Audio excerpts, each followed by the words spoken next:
Está neste jornal o ator brasileiro Pedro Cardoso. Muito bom dia, obrigada por ter vindo a este jornal. Eu que agradeço a oportunidade de ter voz aqui. Eu vou começar por perguntar-lhe, socorrer-me do facto de ser brasileiro para me explicar uma coisa. Hoje ouvia, quando estava a vir para a TVI, um brasileiro a dar conta da felicidade por Jair Bolsonaro ter vencido as eleições e perguntava-lhe se ele não tinha receio de que a sociedade passasse a ser agora mais militarizada, uma sociedade de repressão, isto tendo em conta o discurso que Jair Bolsonaro tem feito nos últimos tempos. E ele dizia que não, porque aquilo que Bolsonaro diz é só retórica. Mas depois, e que no Brasil é muito comum dizer-se só retórica, mas depois não se põe em prática aquilo que nos discursos foi dizendo. Partilha desta opinião? O diabo nunca se considera o diabo. O diabo sempre se apresenta como Deus. Não conheço o diabo, não conheço o mal, não conheço assassino que se considere diabo, mal nem assassino.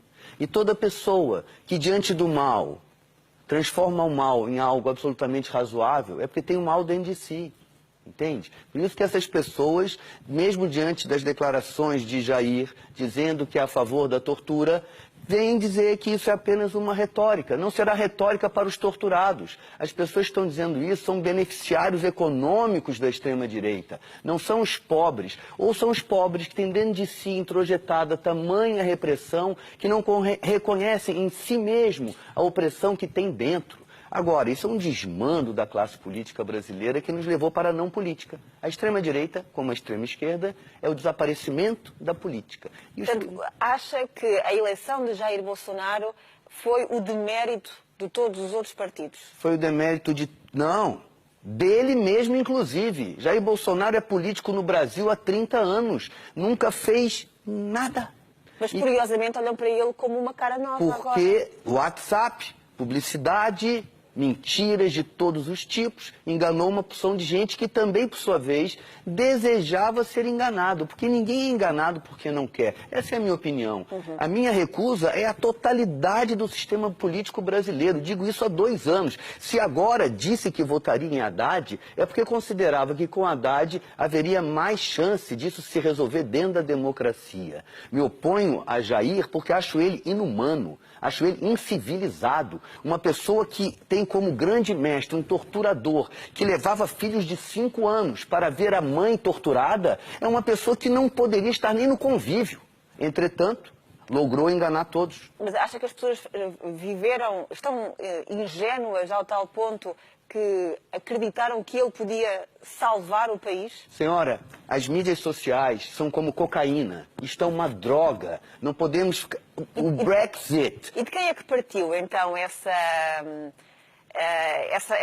persuasão das redes sociais para conseguir... O filho dele foi conversar com aquele Bannon, o homem que ajudou a eleger o Trump, o homem que interferiu no Brexit, essas empresas que pegam esses dados de todo mundo e fazem uma publicidade quase individual, dizendo para a pessoa aquilo que convence exatamente aquela pessoa com análise de mercado. Portanto, quando dizem que Jair Bolsonaro não tem um esquema partidário semelhante ao dos outros partidos, ele optou por investir tudo nessa instrumentalização das redes sociais? Não acho que foi apenas ele. Ele, o grupo que está em torno dele, isso é um grupo de pessoas. Isso é o fim da política. Toda vez que a política acaba, você tem a guerra. A Europa conhece isso muito melhor que a América Latina. O Brasil caminha, na minha opinião, e para mim, imensa tristeza, por uma possibilidade imensa de acirramento do conflito social que lá já existe. Porque você não resolve o conflito social brasileiro com mais armamentos e com mais mortes. Mortes é o que nós já temos.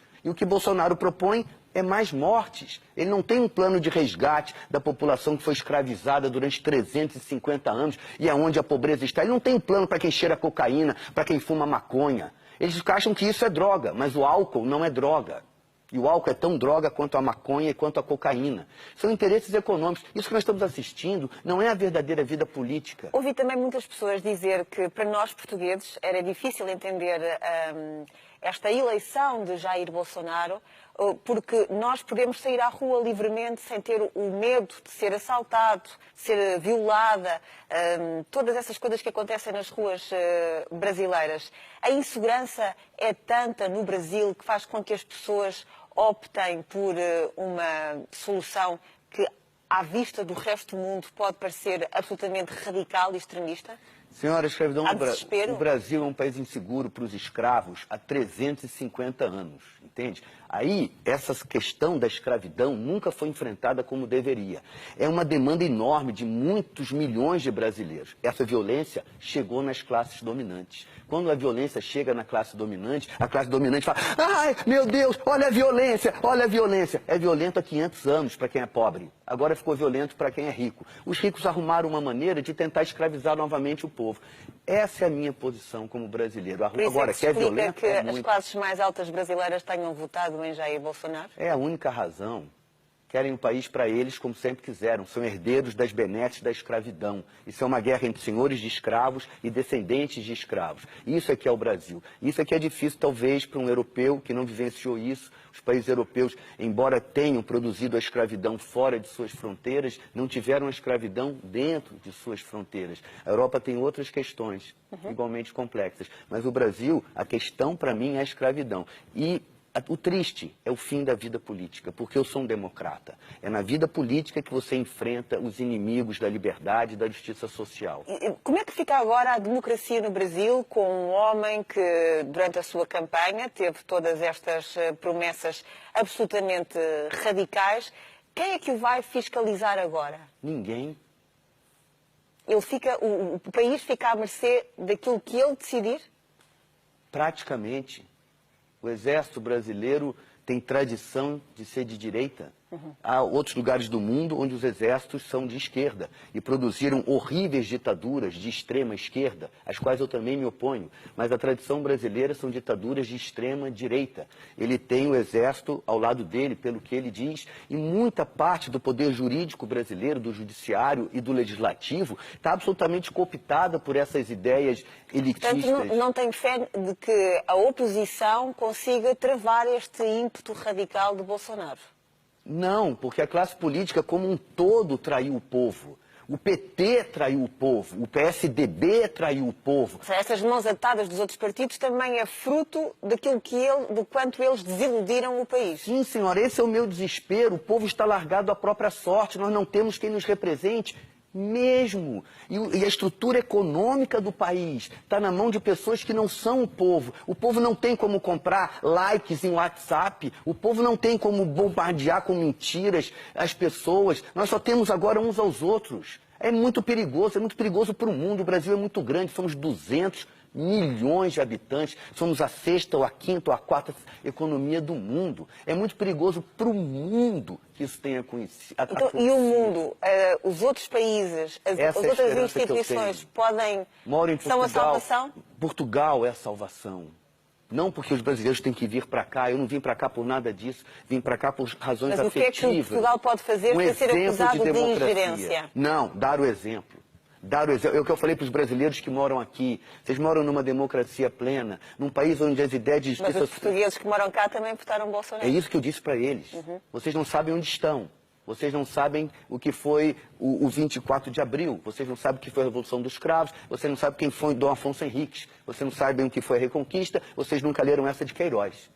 Foi o que eu disse para essas pessoas. Portugal, e isso me comove, às lágrimas. Sim, é um exemplo de bom senso. Mas não me parece que Jair Bolsonaro venha agora aqui inspirar-se no modelo português. O que é que as instituições podem fazer para monitorizar as decisões que ele tomar a partir de agora? Muito pouco. Muito pouco. O Congresso é bastante corrupto. Temos um presidente em exercício que está cravado de denúncias de corrupção e que esse Congresso não permitiu que fosse nem sequer investigado.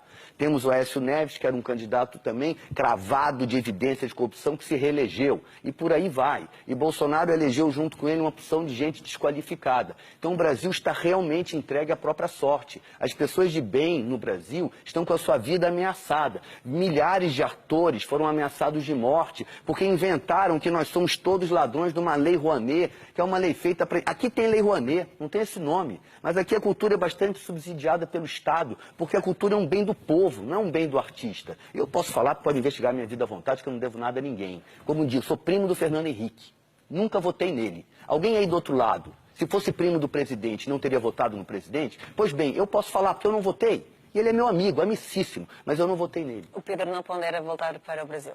Não, eu moro no Brasil, eu moro em Portugal e no Brasil. O Brasil é meu país, tanto quanto Portugal passou a ser. Claro que eu vou voltar para o Brasil. Mas descontente.